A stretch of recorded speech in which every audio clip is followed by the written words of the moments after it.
Halo teman-teman, jumpa lagi bersama saya Mr. Nyeleneh. Tempatnya berbagi cerita yang bikin geleng-geleng kepala, tapi bikin ketawa ngakak. Hari ini kita punya satu kisah konyol yang dijamin bikin kalian berpikir. Ini benar-benar kejadian atau cuma mimpi? Dan seperti biasa, nanti kita akan minta pendapat pengamat konyol untuk mengupas habis kejadian ini. Yuk, langsung saja kita simak ceritanya. Bagian cerita. Ada seorang ibu tetangga kita yang sangat rajin. Setiap pagi buta, sebelum matahari terbit, dia sudah berangkat kerja. Supaya terlihat rapi dan percaya diri, dia memakai kalung yang terlihat sangat mengkilap dan mewah.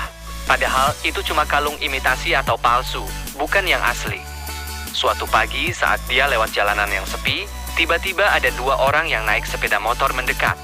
Tanpa basa-basi, salah satu dari mereka langsung menjamret kalung itu dan kabur dengan cepat. Kalian kira ibu itu menangis, panik, atau sedih? Tidak, dia malah tersenyum tipis sambil bergumam pelan. Syukurlah, yang dibawa cuma palsu, tidak ada ruginya buat saya. Nah, kejadian konyolnya baru dimulai keesokan harinya.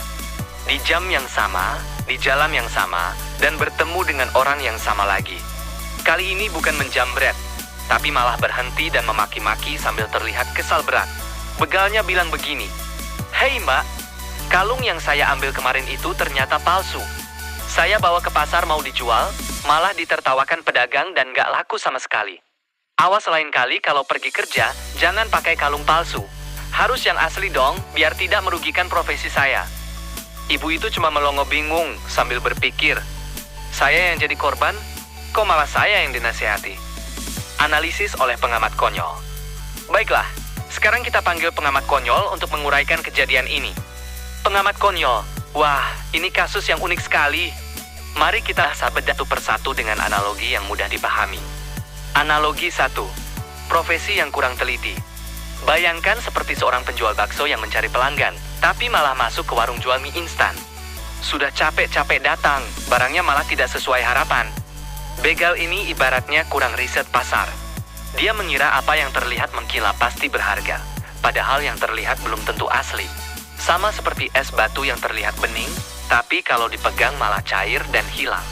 Analogi 2. Penasehat jalanan yang menyamar. Apakah ini benar-benar begal? Atau dia hanya penasihat keuangan yang sedang menyamar? Dia datang bukan untuk meminta maaf, tapi malah mengeluh modal usahanya rugi. Ini seperti tukang parkir yang marah karena uang parkirnya cuma uang mainan, posisinya terbalik total. Analogi 3. Logika yang terbalik. Paling lucu adalah pola pikirnya. Dia merasa diri rugikan, padahal dia yang awalnya mengambil hak orang lain. Ini ibarat kucing yang mencuri ikan, tapi marah karena ikannya ternyata terbuat dari plastik. Dia tidak merasa bersalah, tapi malah menganggap korbannya berbuat salah karena memakai barang palsu. Logikanya terbalik 180 derajat, tapi tetap saja bikin ketawa. Tujuan dan manfaat cerita. Terlepas dari kelucuannya, cerita ini punya pesan yang bisa kita ambil loh. Jangan menilai sesuatu hanya dari tampilan luarnya, yang terlihat mewah belum tentu bernilai mahal. Hukum sebab akibat tetap berlaku. Kalau berbuat hal yang salah, hasilnya pun tidak akan memuaskan. Logika yang terbalik itu tidak benar.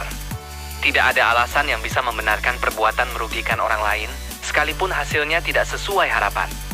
Dan kalau kita lihat dari sisi kelucuannya, cerita ini mengingatkan kita bahwa di dunia ini ada saja kejadian yang di luar nalar, tapi justru bikin hidup tidak membosankan. Penutup dan ajakan interaksi. Nah, teman-teman, bagaimana menurut kalian? Apakah ini begal yang bodoh? Atau dia memang penasihat rahasia? Atau malah dia yang merasa paling benar sendiri? Silakan tulis pendapat kalian di kolom komentar di bawah ini. Jangan lupa kalau kalian suka ceritanya, tekan tombol like sebagai tanda dukungan. Kalau tidak mau ketinggalan cerita-cerita konyol lainnya, silakan subscribe dan nyalakan lonceng pemberitahuannya ya. Sekian dari Mr. Nyeleneh hari ini.